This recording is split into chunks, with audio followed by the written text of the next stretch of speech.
Ram Ram everybody, स्वागत है सभी का वेदांता एकेडमी में। हम लोग डिस्कस कर रहे हैं एमपीटेट वर्ग 2 के मैथ्स के पेपर्स, जिसमें 10 मई का मॉर्निंग शिफ्ट का पेपर हम डिस्कस कर रहे हैं, जिसमें से 4 पार्ट हम कंप्लीट कर चुके हैं।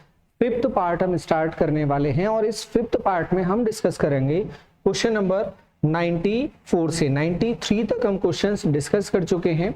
94 से हम डिस्कस करेंगे क्वेश्चन। आप क्वेश्चन देखें, वीडियो पॉज करके आप इसे सॉल्व करना स्टार्ट करें और फिर आंसर चेक करें। हम समझाते हैं आपको इसका आंसर क्या बनेगा। क्वेश्चन कह रहा है राम और श्याम की एज का रेशियो 7:6 है, 7:6 है।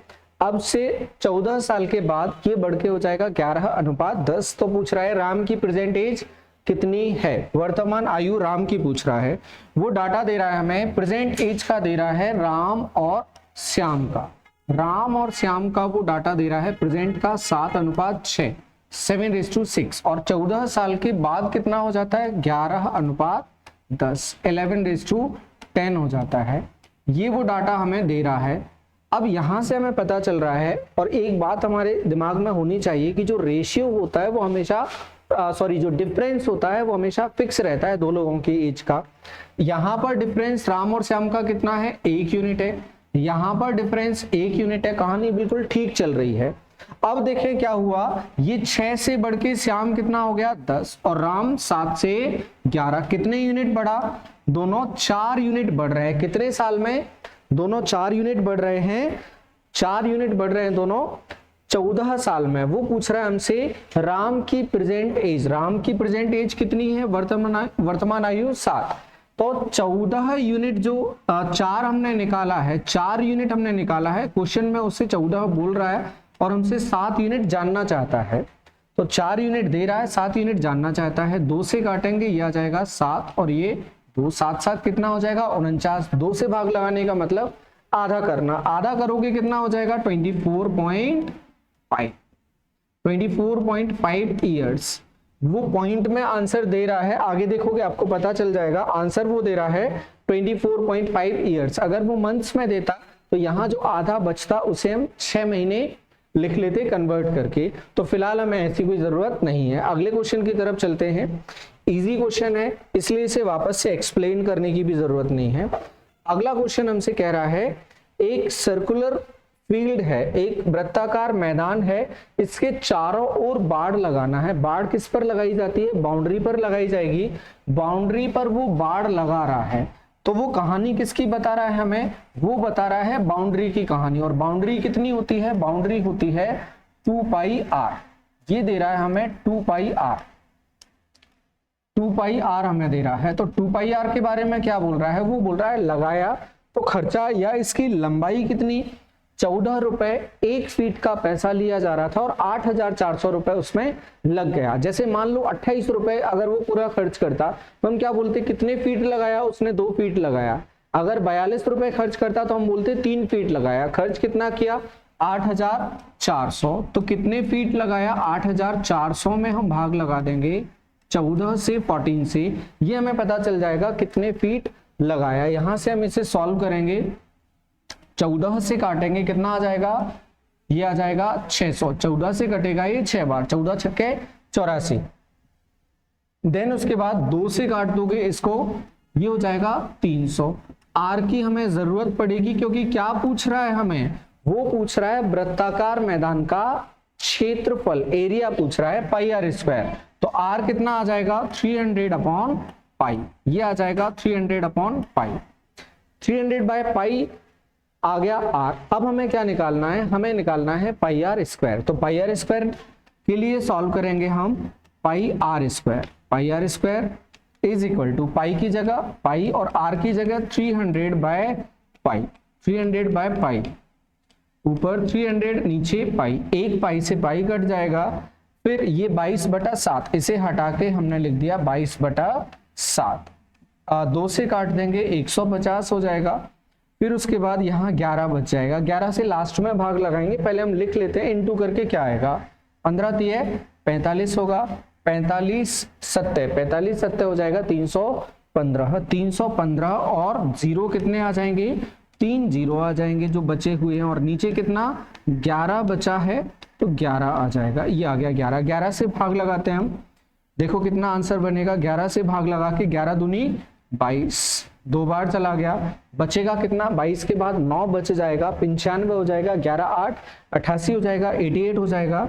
88 के बाद 95 में से 88 जाएंगे, 7 बचेगा, 70 हो जाएगा। 70 में 11 से भाग लगाएंगे, 6 बार जाएगा, बचेगा 4, 40 हो जाएगा। 40 में भाग 3 बार जाएगा, फिर बचेगा 7, 70 हो जाएगा, फिर भाग जाएगा 6 बार। अब ये 3 6 आ गया और यहाँ पर कहानी खत्म भी हो गई। अब क्या होगा, ये 3 6 क्या होगा, रिपीट होते जाएंगे, क्योंकि 11 से भाग लगा रहे हैं।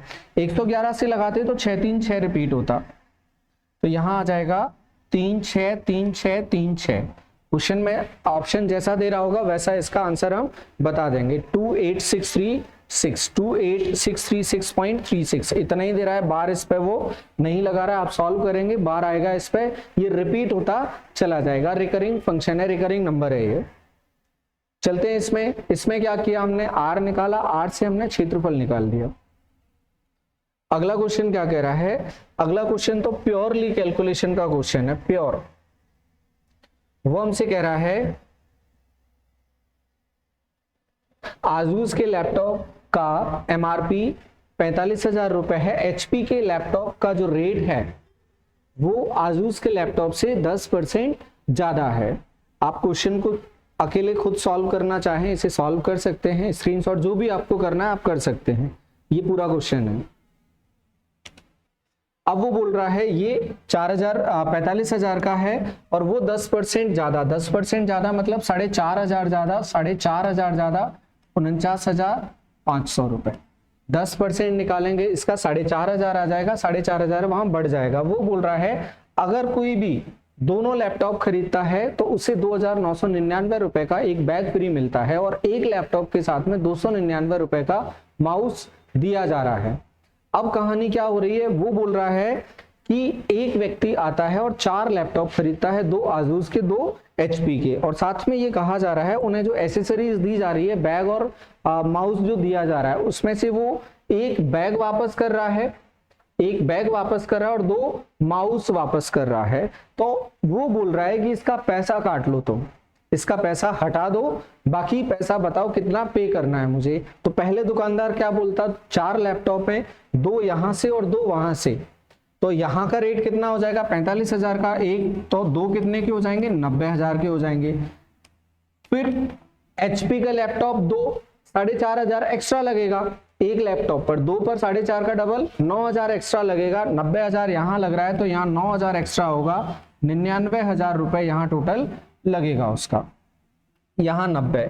अब इसका टोटल करेंगे, 1,000 रुपए इसमें डाल दो तो 1 लाख हो जाएगा। पे कितना करना पड़ता, 1,89,000 ये पे करना पड़ता। लेकिन वो बोलेगा, ग्राहक बोलेगा, कस्टमर बोलेगा भाई साहब ये अपना 2,999 रुपए का बैग वापस ले लो और 598 रुपए के 2 माउस, एक माउस 299 का, 2 माउस 598 रुपए के, ये वापस ले लो आप। अब बताओ मुझे कितना पे करना है, तो कितना पे करना पड़ेगा, इसे आप घटाना 1,85,403 रुपए ये बचेगा। ये घटा के इसको घटाया और इसको घटाया, चाहो जोड़ के घटा लो, ये आपकी मर्जी है कैसे घटाना है। आप चाहे ऐसे घटा लो, एक इसमें से उठा के इसमें डाल दो, 3,000 हो जाएगा, 597 और बचेगा 3,597। तो पहले 3,000 घटा लेना, फिर 500 घटा लेना, फिर 97 घटा लेना, आंसर आ जाएगा 1,85,403 रुपए उसको देने पड़ेंगे, 1,85,403 रुपए उसे देने पड़ेंगे। इसमें भी समझने का बहुत कुछ नहीं था, सिर्फ घटाने का क्वेश्चन था, सब्ट्रैक्शन का क्वेश्चन था। अगले क्वेश्चन की तरफ चलते हैं, इसको तो हम डायग्राम से ही देख लेते हैं। इस क्वेश्चन को जल्दी से क्या कह रहा है, ये नीचे ये डायग्राम के बारे में पूछ रहा है, गलत स्टेटमेंट कौन सा है इस डायग्राम में से। सबसे पहले वो बोल रहा है इसमें नंबर ऑफ ट्राइंगल्स कितने हैं, इसमें त्रिभुजों की संख्या कितनी है, नंबर ऑफ ट्राइंगल्स पूछ रहा है। तो ध्यान से हम देखेंगे नंबर ऑफ ट्राइंगल्स कितने हैं, 1 2 और 3 4 ट्राइंगल दिख रहे हैं, और कोई ट्राइंगल दिख रहा है, नहीं दिख रहा है। नंबर ऑफ ट्राइंगल्स 4 है, ठीक है, हमें गलत वाले पे टिक करना है। फिर उसके बाद बोला जा रहा है हमसे चतुर्भुज, क्वाड्रिलेटरल्स देखते हैं हम, 1 2 फिर 3 4 5 6 और कोई क्वाड्रिलेटरल 1 2 3 4 5 6 और ये 7 चतुर्भुज इसमें हमें दिख रहे हैं और क्वेश्चन भी क्या बोल रहा है 7 चतुर्भुज हैं। बिल्कुल ठीक बात है। छवि में 4 से ज्यादा भुजाओं वाले आकारों की संख्या मतलब पेंटागन हेक्सागन वगैरह कितने हैं। अब देखने जाएं इसमें, ये हेक्सागन एक संरचना, ये दूसरी संरचना और देखें तीसरी संरचना, चौथी संरचना और कोई दिख रही है क्या हमें? 4 साइड से ज्यादा जिसमें है कोई भी नहीं दिख रही है, 4 ही दिख रही है, जबकि ये क्या बोल रहा है 5 है। तो ये एक गलत स्टेटमेंट है, इसलिए आंसर हो जाएगा ऑप्शन नंबर सी।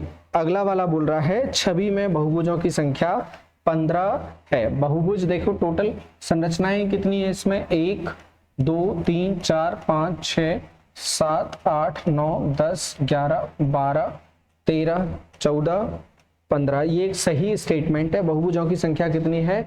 15 है। गलत स्टेटमेंट पर हमें टिक करना है। चलते हैं अब अगले क्वेश्चन की तरफ। कुछ भी नहीं था इस क्वेश्चन में। अगला क्वेश्चन क्या कह रहा है हमसे, ये पारिवारिक क्वेश्चन आ गया और ये क्वेश्चन हटा दिया गया है। वो बोल रहा है परिवार के 2 सदस्यों की एज का रेशियो 6:11 है।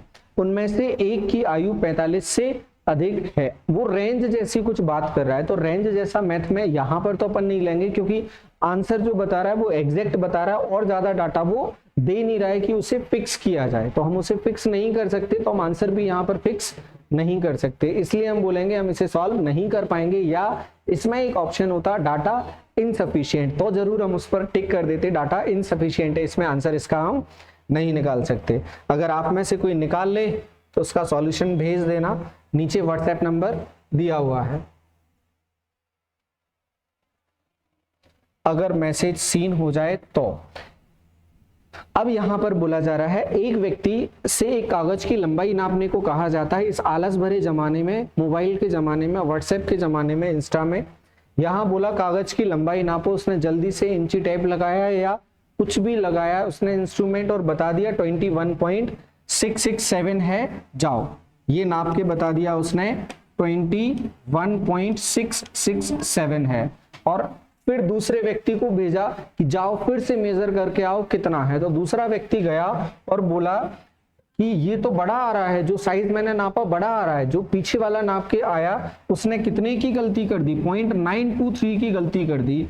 तो बोलेगा बड़ा आ रहा है 0.923, तो बढ़ा दो ना, एग्जैक्ट कर दो, उसको सही कर दो। सही कर देते हैं हम इसको, ये हो जाएगा 0, 6 और 2 8 और 1 9, फिर 6 और 9 15, यहां से एक कैरी नहीं आएगा, 15 का 5 बना रहेगा, फिर एक कैरी आ जाएगा 21 और 1 22 हो जाएगा। 22.59 एग्जैक्ट लंबाई है उस कागज की, 22.59। और ऐसे कितने कागज हैं? ऐसे कागज हैं 270।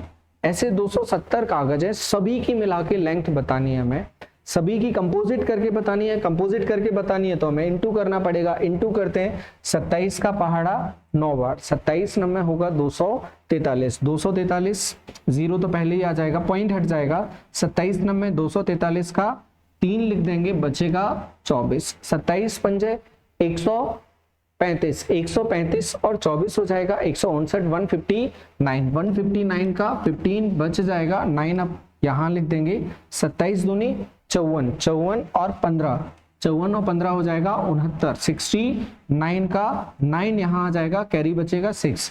27 दूनी 54 और 6 60, 60। ये एक पॉइंट एक डिजिट के बाद डेसिमल आ जाएगा, दशमलव आ जाएगा, ये हो जाएगा 6099.3। ये टोटल लंबाई आ जाएगी 6099.3, 6099.3। ये भी सिंपल क्वेश्चन था, जोड़ और सिर्फ गुणा, कुछ भी इसमें दिमाग नहीं लगाना था ज्यादा। तो आगे बढ़ जाते हैं हम अगले क्वेश्चन की तरफ। अगला क्वेश्चन क्या कह रहा है हमसे? अगला क्वेश्चन कह रहा है ABC एक ट्रायंगल है, ABC एक ट्रायंगल है और वो जानना चाहता है इस ABC ट्रायंगल में इसका पेरीमीटर क्या बनेगा। बहुत टफ क्वेश्चन ये पूछ लिया उसने, परिमाप क्या बनेगा और इसको ठीक ठीक जोड़ के बताना है हमें। टफ हम इसलिए बोल रहे हैं कि जिसका पेपर है उससे ये गलत हो गया, और वो गलती से ही हुआ होगा। 7 और 5 12 और 12 24, बस यही इसका आंसर है। बाउंड्री पूछ रहा है उसकी, क्या बन जाएगी? 24 बन जाएगी। ये गलती से गलत हो गया होगा जिसका भी पेपर होगा। अगला क्वेश्चन बोल रहा है, ये भी एक इजी सा क्वेश्चन पूछ लिया है। अब देखो पिछला क्वेश्चन इसका गलत हो गया, ये वाला इसका सही हो गया। इस क्वेश्चन में पूछ रहा है वर्ग की भुजा दे रहा है, साइड दे रहा है स्क्वायर की, वो भी कितनी दे रहा है? 12 दे रहा है। अगर इसका एरिया निकालना है, एरिया निकालना है कितना हो जाएगा? स्क्वायर 144 144 हो जाएगा। एरिया हो जाएगा इसका 144, एरिया 144, और बाउंड्री 12 12 12, 4 बार 12 को जोड़ दोगे कितना आ जाएगा? 48 48, 144 और 48 हमारा आंसर। देखते हैं किस ऑप्शन में, इसी में दिख रहा है 144 और 48। चलते हैं आगे की तरफ, ज्यादा कुछ है नहीं इसमें डिस्कस करने को। अगला सवाल है क्यूबॉइड का, घनाभ का सवाल है। ये भी बहुत सरल सा सवाल है। वो हमें डायमेंशंस दे रहा है। डायमेंशन में वो क्या दे रहा है हमें? वो दे रहा है लंबाई, चौड़ाई और ऊंचाई दे रहा है 6x 2x स्क्वायर और 3x to the power 4, L B और H। और इसका वॉल्यूम कितना होता है? वॉल्यूम होता है LBH, वॉल्यूम इसका LBH। LBH तीनों का गुना करेंगे और आपको एक लाइन आपके जहन में, आपके ब्लड में घुली हुई होती है, चाहे उसे यूज करना ना आता हो, लेकिन वो लाइन आपके दिमाग में बैठी हुई होती है। वो लाइन होती है गुणा में घातें जुड़ जाती हैं, भाग में घातें घट जाती हैं। तो उस लाइन का हमें यहाँ पर यूज करना पड़ेगा गुणा में। यहाँ पावर 1 2 और 4, 4 और 2 6 और 1 7, 6 दूनी 12, 12 तिये 36, x to the power 7, 36 x to the power 7, 36 x to the power 7, ये आंसर बन जाएगा। अगले क्वेश्चन पर चलते हैं। अगला क्वेश्चन ले रहा है वो फ्रैक्शन से, भिन्न से ले रहा है। क्वेश्चन में वो पूछ रहा है, शायद आंसर तुम लोगों को दिख ही गया होगा। क्वेश्चन में वो बोल रहा है फ्रैक्शंस दे रहा है वो, इनको सिंपल करने पर जो भी वैल्यूज आएंगी उनका क्या निकालना है? योगफल निकालना है, समेशन निकालना है। और समेशन भी किसका निकालना है? इंटीजर्स का, जो पूर्णांक देते हैं इंटीजर्स का। अब इंटीजर्स कौन कौन से होंगे?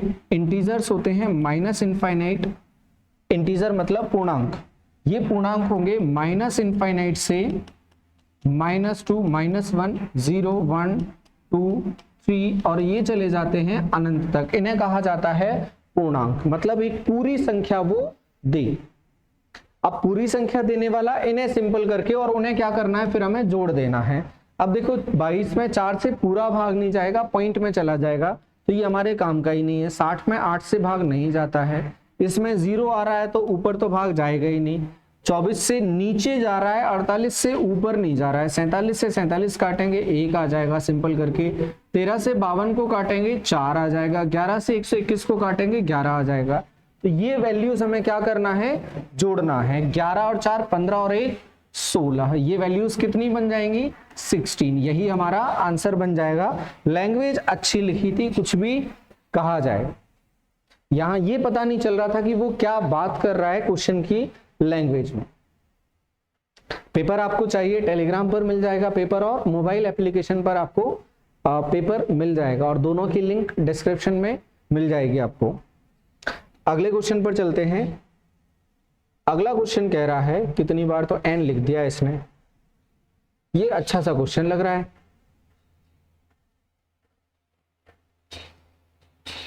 ठीक ठाक ही है क्वेश्चन।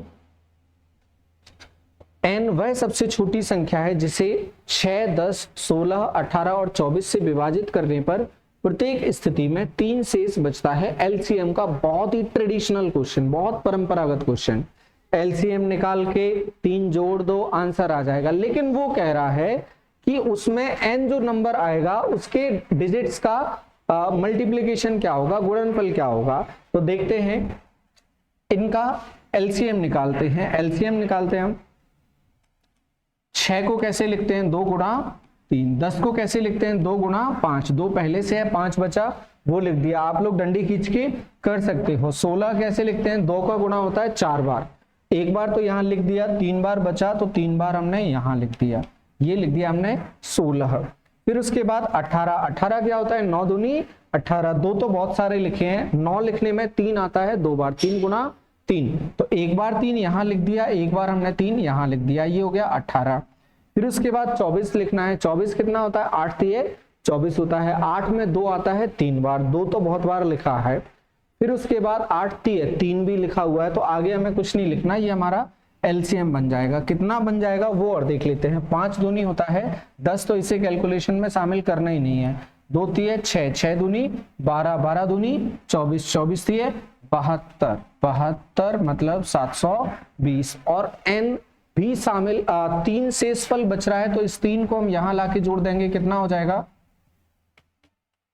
723 हो जाएगा। वो पूछ रहा है n के अंकों का गुणनफल, 7 दूनी 14 और 14 तिये 42, आंसर बनेगा हमारा 42 हमारा आंसर बन जाएगा।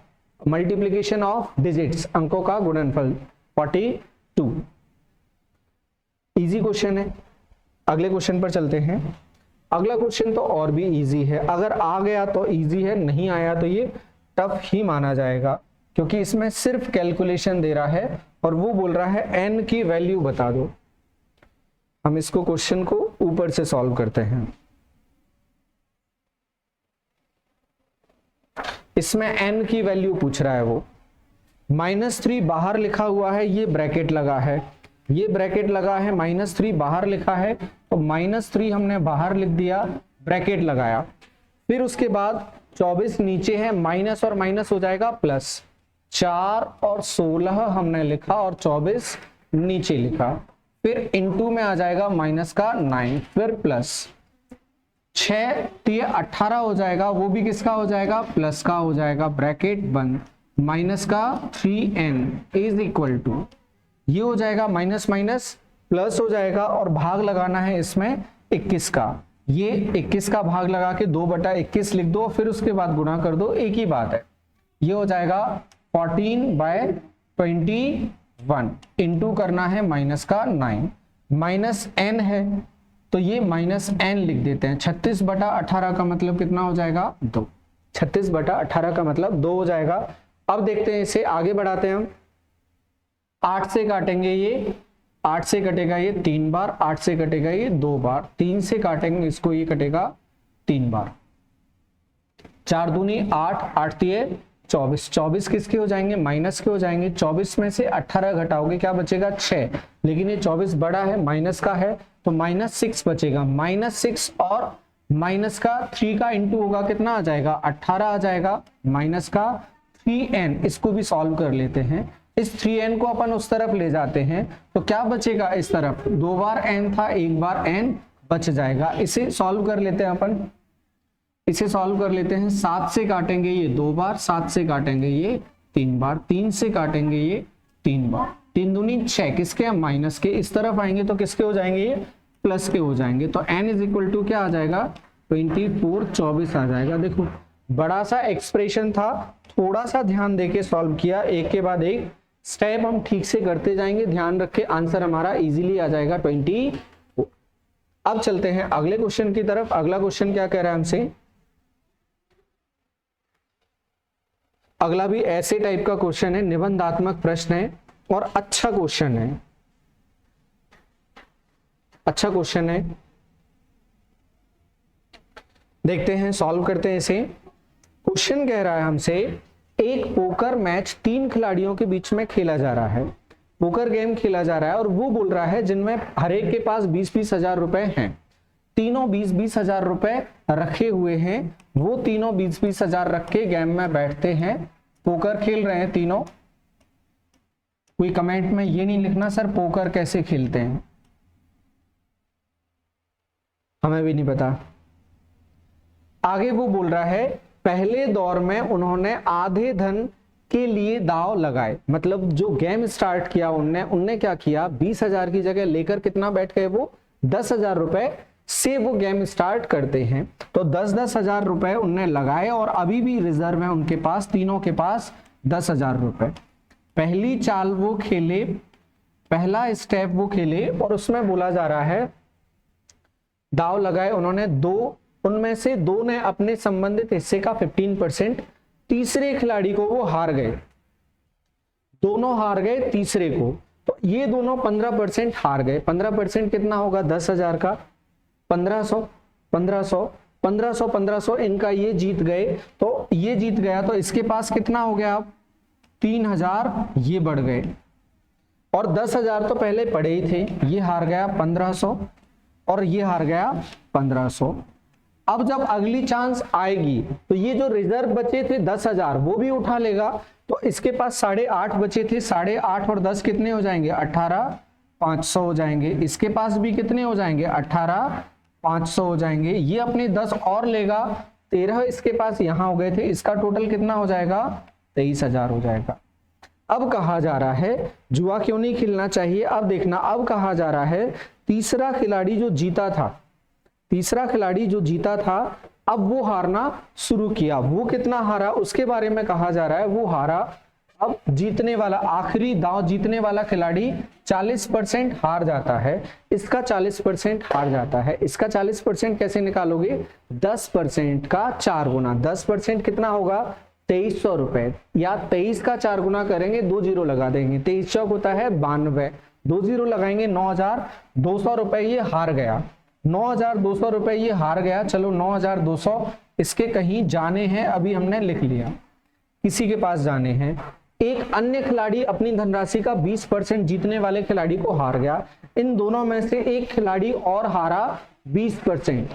अब ये क्या बोल रहा है, तो खेल के अंत में एक के पास सबसे बड़ी धनराशि, तो हम क्या बोलेंगे दोनों का कौन जीता, एक व्यक्ति जीता, तभी तो उसके पास सबसे बड़ी धनराशि होगी, तो हम इसी को बीच वाले को जितवा देते हैं। तो 9,200 रुपए यहां से जितवाते हैं और इसका जितवाते हैं कितना परसेंट, 40% के बाद 20%, इसका 10% कितना होगा 1850, तो 20% कितना हो जाएगा 20% हो जाएगा 3700, 3700 यहां से वो जीता। अब इसके पास टोटल कितना आ जाएगा, टोटल करेंगे हम इसे 0 फिर 0, 5 और 2 7, 7 और 7 14 का 4 आ जाएगा, फिर 9 और 1 10, 10 और 8 18, 18 और 3 21 का 1 आ जाएगा और 31,400 रुपए, 31,400 रुपए उसके पास हो जाएंगे। बैठा था 20,000 लेकर। इस क्वेश्चन को देखकर कोई भी पोकर खेलने की कोशिश नहीं करना,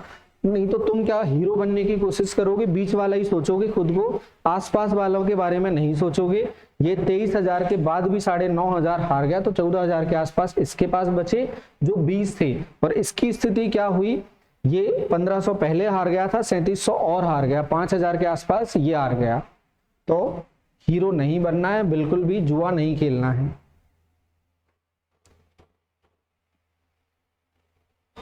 अगला क्वेश्चन कह रहा है हमसे, बड़ा सिंपल सा क्वेश्चन है, देखो सिर्फ लैंग्वेज का क्वेश्चन है, इंग्लिश वाले इंग्लिश में पढ़ के करेंगे, आराम से समझ जाएंगे। एक क्यूब है, एक घनाभ पर टिका हुआ है, एक घनाभ पर टिका हुआ है। अब कैसी है ये कहानी है, बताने की कोशिश करते हैं हम। एक घनाभ पर टिका हुआ है, ऐसा कुछ बताया जा रहा है, ऐसा कुछ स्ट्रक्चर है। एक घनाभ पर टिका हुआ है, क्यूबॉइड पर टिका हुआ है, ऐसा कुछ स्ट्रक्चर वो बता रहा है।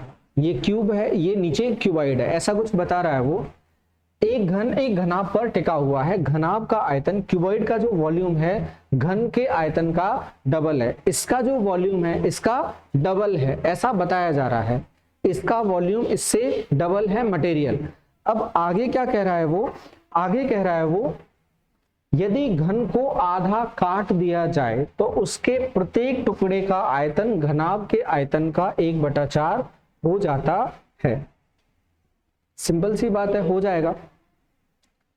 अगर हम, वो बोल रहा है ये डबल है, ये डबल है, अगर हम इसे आधा कर दें, इसे आधा कर दें, अभी ये वैसे ही आधा है, ये अगर 2 है तो ये 1 है, और आधा कर देंगे एक को तो 1/2 हो जाएगा, 2 और 1/1, या इसको 1 मानेंगे तो ये क्या है, आधा है, और आधा कर देंगे कितना हो जाएगा, 1/4। ये अगर 1 है, ये पूरा बॉक्स 1 है, तो ये बॉक्स क्या होगा, आधा होगा, ये आधा होगा बॉक्स। इस आधे को फिर से आधा कर देंगे, तो आधे को आधा करोगे क्या हो जाएगा, 1/4 हो जाएगा, ऐसा ये सवाल कह रहा है।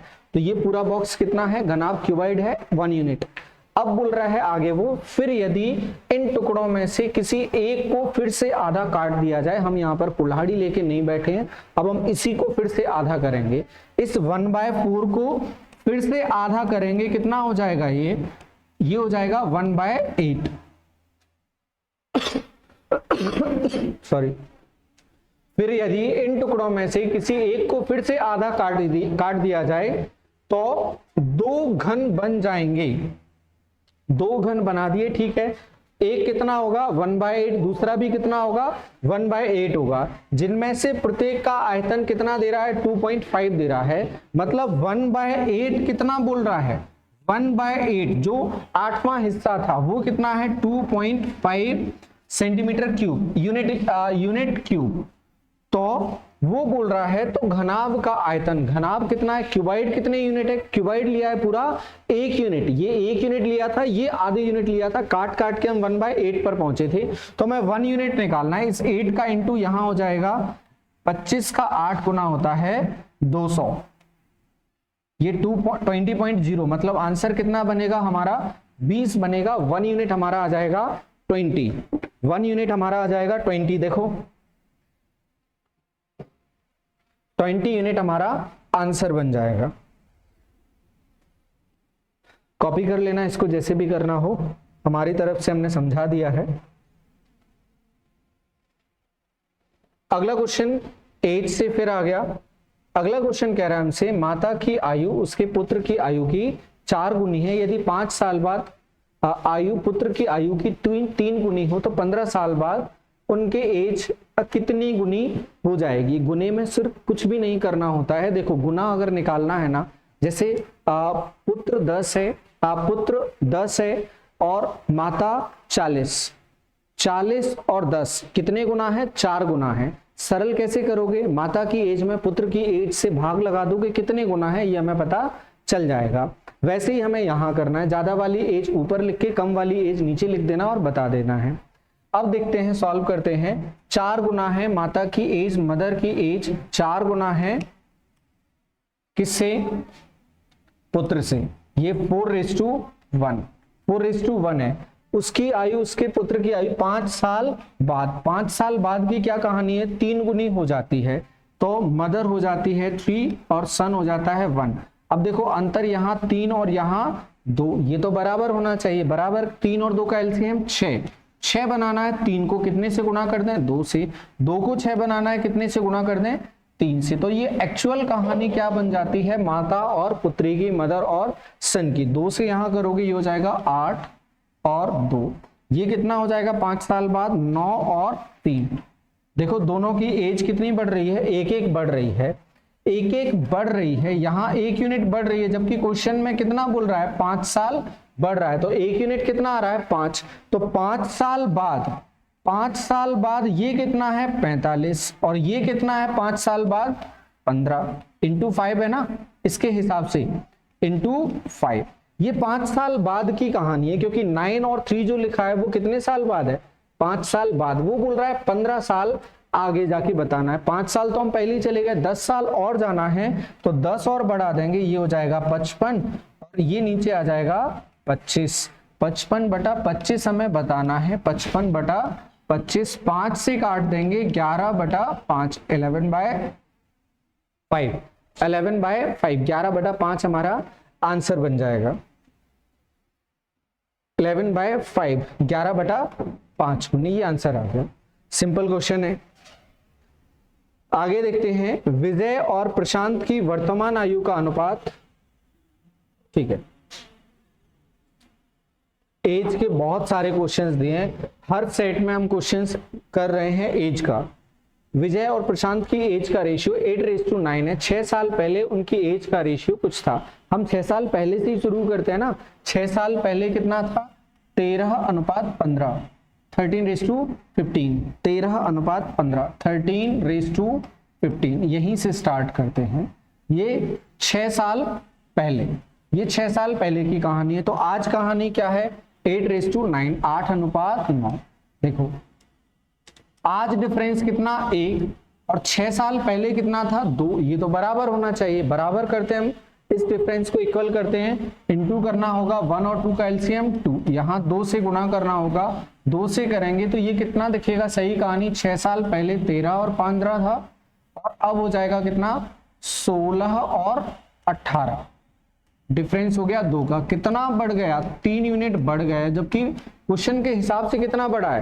क्वेश्चन के हिसाब से बढ़ा है 6 साल। ये 6 साल पहले से वर्तमान तक आने में 6 साल बढ़ गया, लेकिन यहां तो बोल रहा है 3 यूनिट बढ़ा है। 3 यूनिट अगर 6 साल है तो 1 यूनिट कितना हो जाएगा? 1 यूनिट हो जाएगा 2 साल। क्या जानना चाहता है? वो जानना चाहता है 12 साल बाद उनकी एज का रेशियो क्या होगा। 12 साल बाद हम आज का निकाल लेते हैं। 1 यूनिट कितना है? डबल, तो ये हो जाएगा 32 और ये हो जाएगा डबल 36। 12 साल बाद जोड़ देंगे, ये हो जाएगा 44 और इसमें 12 जोड़ देंगे 48। 4 से काटोगे ये 11 बार, 4 से काटोगे ये 12 बार। 11:12, 11:12, 11:12, 11:12, 11:12। अगले क्वेश्चन पर चलते हैं।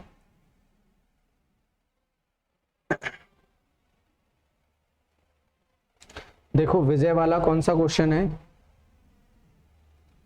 Question number 109। 3 क्वेश्चन, 4 क्वेश्चन और बचे हैं। 110वां, बिल्कुल सिंपल सा क्वेश्चन है। 110वां क्या कह रहा है? वो कह रहा है एक बड़ी खिड़की की लंबाई 8 है, चौड़ाई 6 है, इसका क्षेत्रफल और परिमाप, बाउंड्री बतानी है और क्षेत्रफल बताना है। क्षेत्रफल तो आपको मुंह जुबानी याद है, लंबाई और चौड़ाई का गुणनफल। ये 8 और ये 6, 8 6 48 हो जाएगा। एक तो आ गया 48, और इसका बाउंड्री कैसे निकालोगे? जोड़ के डबल कर दो। ये 6 और ये 8, एक बार जोड़ दो, डबल कर दो। जोड़ेंगे 8 और 6 14, 14 का डबल करेंगे कितना हो जाएगा? 28। अपना आंसर बन जाएगा 28। अब चलते हैं अगले सवाल की तरफ। 110 के बाद 111वां क्वेश्चन। 111वां क्वेश्चन बोल रहा है, ये भी बहुत सिंपल सा क्वेश्चन है। यहां क्वेश्चन कह रहा है एक कागज को उसे फोल्ड किया जाता है। एक कागज को, जैसे आप कागज के गेम वगैरह बनाने में, कटिंग वगैरह करने में, क्राफ्टिंग वगैरह करने में हम कागज को फोल्ड करते हैं। जब हम कागज को फोल्ड करते हैं तो कागज क्या होगा? उसका जो एरिया होगा हर बार क्या होता जाएगा? हाफ होता जाएगा। जब हम फोल्ड करेंगे तो हाफ होगा, ओपन करेंगे तो हाफ का उल्टा डबल। जैसे 10 कागज है, जब एक बार फोल्ड कर दोगे तो 5 बचेगा, वापस फोल्ड कर दोगे तो 2.5 बचेगा। यही कहानी होगी। अगर इसके उल्टा चले तो कैसा होता जाएगा? वो डबल। 2.5 से 5 और 5 से 10, इस तरह से चलेगा। यहां पर वही बताया जा रहा है, यह समान प्रक्रिया 2 बार और दोहराई जाती है। मतलब टोटल कितनी बार हो गई? 3 बार। यदि 3 बार मोड़ने के बाद कागज का क्षेत्रफल कितना बचा? 3। हमने मुड़ा हुआ कागज लिया, इस मुड़े हुए कागज को हम हर बार खोलना शुरू करते हैं। ये मुड़ा हुआ कागज है 3, ये 3 मुड़ा है, हमने एक बार ओपन किया, ये कितना हो जाएगा? डबल होके 6। इस 6 को हमने फिर से ओपन किया तो 6 कितना बन जाएगा? 12। इस 12 को कागज को हमने फिर से ओपन किया, ये कितना बन जाएगा? 24। 3 बार फोल्ड किया था हमने, इसे 3 बार ओपन कर दिया और कितने पर पहुंच गए हम? 24 पर। ये 24 हमारा आंसर बन जाएगा, एरिया इसका पूरा 24 सेंटीमीटर स्क्वायर, ये आंसर बन जाएगा। अगला क्वेश्चन हम देखते हैं। अगला क्वेश्चन क्या कह रहा है हमसे? अगला क्वेश्चन 112, सेकेंड लास्ट क्वेश्चन। ये भी एज का क्वेश्चन आ गया, सिंपल ही क्वेश्चन है। हालांकि एक परिवार में 3 सदस्य हैं, इतना सिंपल भी नहीं है। 3 सदस्य माता पिता और पुत्र हैं। हम इनको ABC लिख लेते हैं। 3 सदस्य माता पिता और पुत्र, हमने लिख लिया ये ABC हैं। अब देखो ये ABC हैं, A + B + C। वो बोल रहा है उनके बेटे की शादी के दिन तीनों की एवरेज 42 थी। एवरेज 42 का मतलब है हर एक कितना था? 42 था। अगर 1 42 था तो 2 84 और 3 126 हो जाएंगे, तीनों मिला के कितना हो जाएंगे 126 हो जाएंगे। ये ठीक बात है, 126 थे तीनों जब बेटे की शादी हुई थी उस दिन। अब बोला जा रहा है शादी के 6 साल बाद, 6 साल बाद अब कहानी क्या हुई, 6 साल बाद, शादी के 6 साल बाद, 6 साल बाद हम लिखें 6 साल बाद, 6 साल बाद हर एक की एज में कितना जुड़ जाएगा, 6 जुड़ जाएगा। तो यहां हम देखें a प्लस बी प्लस सी, ये कितना हो जाता 6 6 6 18 जुड़ जाता, ये हो जाता 144। अब लेकिन 6 साल पहले तो शादी के दिन बहू परिवार में नहीं थी, माता पिता और पुत्र थे, अब तो बहू भी परिवार में आ गई। और साथ में क्या बोल रहा है, औसत आयु 36 वर्ष होगी। जब शादी के 2 वर्ष बाद एक पोते का जन्म हुआ, विवाह के समय बहू की आयु निकालनी है। अब बहू की आयु निकालनी है, अब वो बोल रहा है एवरेज कितना हो गया 36 हो गया, कब 6 साल बाद। 6 साल बाद, ये 6 साल बाद कहानी है, हम दूसरी कहानी लिखते हैं 6 साल बाद। सभी कैरेक्टर्स को अब हम ले आते हैं, a plus B plus C plus D plus E. D हमने बहू को लिख दिया और ई हमने बेटे को लिख दिया, जो पुत्र पैदा हुआ वो। और वो कितने साल बाद पैदा हुआ, 2 साल बाद पैदा हुआ, मतलब उसे हम 4 यहां पर सीधे सीधे लिख सकते हैं, क्योंकि शादी के 6 साल बाद की बात कर रहे हैं, तो हम ई को 4 लिख सकते हैं। देखते हैं अभी, वो बोल रहा है इन तीनों, अच्छा पूरे परिवार का कितना है, एवरेज 36 है। अगर 36 के हिसाब से देखा जाएगा, 1 का 36 तो 5 का कितना हो जाएगा 180। इन तीनों का कितना है 144, इन तीनों का है 144। ये 6 साल बाद चल रहे हैं, 6 साल बाद। तो 6 साल बाद तीनों का कितना हो गया 144, 144 यहां जाके घटेगा तो डी प्लस ई, ई की जगह तो क्या लिखना है हमें 4 लिखना है। ये कितना आ जाएगा 144 और 4 148, 148 यहां जाके घटेगा तो कितना बचेगा 32 32 बचेगा। ये सीधे सीधे डी की वैल्यू आ गई। ये डी की वैल्यू कब आई 6 साल बाद। तो क्या पूछ रहा है क्वेश्चन, विवाह के समय बहू की आयु कितनी होगी। तो विवाह के समय कितनी होगी 6 साल पहले कितनी होगी, तो रिक्वायर्ड हो जाएगा 32 माइनस 6 26, आंसर होगा हमारा 26।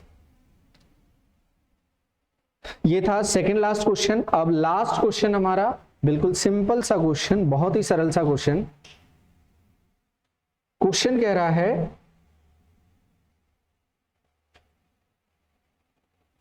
इसे बस हम सॉल्व करके दिखा देते हैं, इसमें हाइड करने जैसी कोई कहानी नहीं है। वो बोल रहा है P और 1/P, P plus 1/P, P plus 1/P, ये दे रहा है 2। फिर अगले इक्वेशन में वो बोल रहा है P प्लस 1/P, दोनों में पावर कितना लगा है n लगा है, तब भी कितना आ रहा है 2। जब पावर हम चेंज कर रहे हैं लेकिन आंसर चेंज नहीं हो रहा है, मतलब पावर से कोई फर्क नहीं पड़ता, तो ऐसा कौन सा नंबर है जिस पर पावर से कोई फर्क नहीं पड़ता। कौन सा नंबर होगा ऐसा, ऐसा नंबर होता है सिर्फ 1। 1 का कितनी बार भी 1 में इंटू कर दो आंसर क्या आता है 1 आता है। तो 1 का 1 में इंटू करने से कोई फर्क नहीं पड़ेगा, इसलिए हम कहेंगे P का वैल्यू कितना होगा, P इज इक्वल टू 1 होगा। यहाँ 1/1 इज इक्वल टू क्या होगा 1 होगा। तो n की वैल्यू हम कितनी ले सकते हैं। अब 1 की पावर कितनी लो कि 1 आ जाए, तो तुम्हारा आंसर क्या होगा, सर कितनी भी ले लो। तो यहाँ पर बोल रहा है 26 ले लो, 99 ले लो, 2 ले लो, तो हम बोलेंगे सर कुछ भी ले लो, दिए गए सभी विकल्प सही है, कुछ भी ले लो। तो ये हमारा आंसर बनेगा, n का वैल्यू हो जाएगा ऑल ऑफ दीज। और ऑल ऑफ दीज तो आपको एग्जाम में दिख जाए तो लगा देना है, बाद में आके इसका सॉल्यूशन किसी से भी समझ लेना, आंसर हमेशा ऑल ऑफ दीज ही बनेगा। अब हम पहुंच गए क्वेश्चन नंबर 113। आपको स्क्रीनशॉट लेना है, जो भी करना है कर सकते हो। ये सॉल्व कर लिया हमने 113। इसका लास्ट पार्ट बचा है पार्ट नंबर 6, वो नेक्स्ट होगा। मिलते हैं नेक्स्ट सेशन में बहुत जल्दी, तब तक के लिए धन्यवाद, राम राम।